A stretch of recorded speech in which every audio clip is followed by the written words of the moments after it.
ये क्या हुआ? ये दुर्योग ही है जब राज्य दिशोम गुरु के निधन के शोक में डूबा है। नेमरा में शिबू सोरेन के श्राद्ध कर्म के तत्कर्म का विधि विधान चल रहा था। उधर विधि को कुछ अलग ही विधान मंजूर था। शुक्रवार की रात 10:43 में एक ऐसी सूचना आई जिसने रात को और स्याह कर दिया। शिबू के 4 दशकों तक सहयोगी रहे रामदास सोरेन भी दुनिया छोड़कर चले गए। गुरुजी के शिष्य रहे रामदास सोरेन के 44 वर्षों की राजनीति के अध्याय का भी अंत हो गया। एक जुझारू लड़ाकू, अलग राज्य का संघर्षशील नेता गुरुजी के पीछे पीछे झारखंड को अलविदा कह गया। जमीनी नेता और कोल्हान में जेएमएम की जमीन तैयार करने वाले एक ऐसे नेता जो शिबू के साथ कंधा से कंधा मिलाकर चलते थे। कभी कोल्हान टाइगर कहे जाने वाले चंपई सोरेन का अभिन्न अंग भी रहे। चंपई सोरेन के भाजपा में जाने के बाद कोल्हान में झामुमो का हरा झंडा भी थामे रहे। रामदास सोरेन शिबू के अनुशासित सिपाही थे। राजनीति में जब पद ना मिला, पार्टी सत्ता में आई और सत्ता की हनक नेताओं तक ना पहुंचे तो पाला बदल लेते हैं।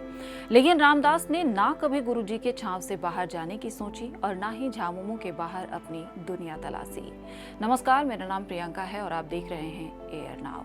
झारखंड की राजनीति में रामदास सोरेन एक ऐसा नाम है जिसने जमीनी स्तर से शुरुआत कर राज्य के सियासत में अपनी मजबूत पहचान बनाई। उनका जीवन सफर ये साबित करता है कि सच्ची लगन, संघर्ष और जनता की सेवा की भावना इंसान को ऊंचाइयों तक पहुंचा सकता है। रामदास सोरेन का जन्म 1 जनवरी 1963 को झारखंड राज्य के पूर्वी सिंहभूम जिले के घोड़ाबांधा गांव में हुआ था। वो आदिवासी समाज से आते हैं और बचपन में ही सामाजिक कार्यों से जुड़े रहे। गांव के लोगों की समस्याएं, उनकी शिक्षा, रोजगार और स्वास्थ्य जैसी मूलभूत जरूरतें हमेशा से उनके दिल को छूती थी। इसी वजह से उन्होंने युवावस्था में ही राजनीति की ओर रुख कर लिया था ताकि सीधे तौर पर समाज की आवाज उठाई जा सके। रामदास सोरेन ने लगभग 44 साल पहले राजनीति में ऐसा कदम रखा। उस समय वे ग्राम पंचायत स्तर पर सक्रिय हुए और सबसे पहले ग्राम प्रधान यानी कि मुखिया बने। राजनीति में आने का उनका मुख्य उद्देश्य आदिवासी समाज और गरीब समाज की आवाज को प्रशासन तक पहुंचाना था। उन्होंने शुरू से ही शिबू सोरेन के साथ मिलकर 1980 में झारखंड मुक्ति मोर्चा से अपनी राजनीतिक यात्रा शुरू की, क्योंकि झामुमो उस दौर में आदिवासी अस्मिता, जल जंगल जमीन और अधिकारों की लड़ाई का प्रतीक बनकर उभर रहा था। ग्राम पंचायत से शुरुआत करने वाले रामदास सोरेन ने अपने संघर्ष और मेहनत के दम पर जल्द ही पार्टी के भीतर अपनी अलग पहचान बना ली। जनता से सीधा जुड़ाव और समस्याओं को हल करने की उनकी कोशिश ने उन्हें लोकप्रिय नेता बना दिया। उन्होंने पहली बार 2009 में सरायकेला विधानसभा क्षेत्र में चुनाव जीता और विधायक बने। विधायक बनने के बाद उन्होंने क्षेत्र में शिक्षा, सड़क, बिजली, पेयजल और स्वास्थ्य सुविधाओं के विस्तार पर विशेष ध्यान दिया।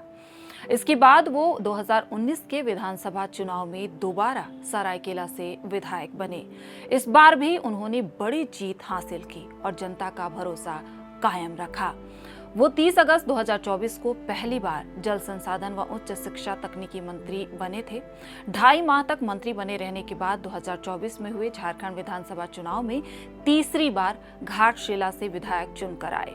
इसके बाद उन्हें दोबारा कैबिनेट मंत्री बनाया गया। उन्हें स्कूली शिक्षा मंत्री की जिम्मेदारी सौंपी गई। मंत्री पद की शपथ लेने के बाद रामदास सोरेन ने 2 टूक कहा था कि नई सरकार जनहित में बेहतर काम करेगी, आगे और बड़े निर्णय लिए जाएंगे। दोबारा कैबिनेट में जगह देने के लिए मुख्यमंत्री हेमंत सोरेन का आभार भी जताया। हालांकि वो टर्म पूरा नहीं कर पाए और इस दुनिया से चल बसे। रामदास सोरेन हमेशा से ही आम जनता के नेता रहे। उन्होंने आदिवासी समुदाय की समस्याओं को उठाने के साथ साथ औद्योगिक क्षेत्र में काम कर रहे मजदूरों के अधिकारों की भी लड़ाई लड़ी। सरायकेला खरसावां एक औद्योगिक इलाका है और यहाँ रोजगार की समस्या लंबे समय से रही है। रामदास सोरेन ने न सिर्फ स्थानीय युवाओं के लिए रोजगार की मांग उठाई, बल्कि विस्थापितों और श्रमिकों के पुनर्वास के मुद्दे पर भी लगातार आवाज उठाते रहे। अपने लंबे राजनीतिक करियर करियर और संघर्षशील छवि के कारण उन्हें पार्टी और राज्य की राजनीति में बड़ा स्थान मिला। कई बार उन्होंने विधानसभा में आदिवासी समाज की अस्मिता और झारखंड के विकास के मुद्दों को जोर शोर से सदन के पटल पर रखा। झामुमो सरकार बनने के बाद उन्हें कैबिनेट मंत्री के रूप में जिम्मेदारी दी गई। बतौर मंत्री उन्होंने अपने विभाग में पारदर्शिता, जनता से सीधा संवाद और योजनाओं के सही क्रियान्वयन को पहली प्राथमिकता दी। रामदास सोरेन का मानना था कि राजनीति सिर्फ सत्ता पाने का जरिया नहीं है, बल्कि ये समाज की सेवा और बदलाव का सबसे बड़ा माध्यम है। यही वजह है कि वो हमेशा सरल स्वभाव और सहज जीवन शैली के लिए जाने जाते थे। वो कहते हैं कि राजनीति का असली मकसद गरीबों की आवाज बनना और उनके अधिकारों को दिलाना है। ग्राम प्रधान से लेकर कैबिनेट मंत्री तक का रामदास सोरेन का सफर आसान नहीं था, लेकिन उन्होंने कभी भी संघर्ष से हार नहीं मानी। जनता का भरोसा, मेहनत और आदिवासी समाज की उम्मीदें ही उनकी सबसे बड़ी ताकत बनी।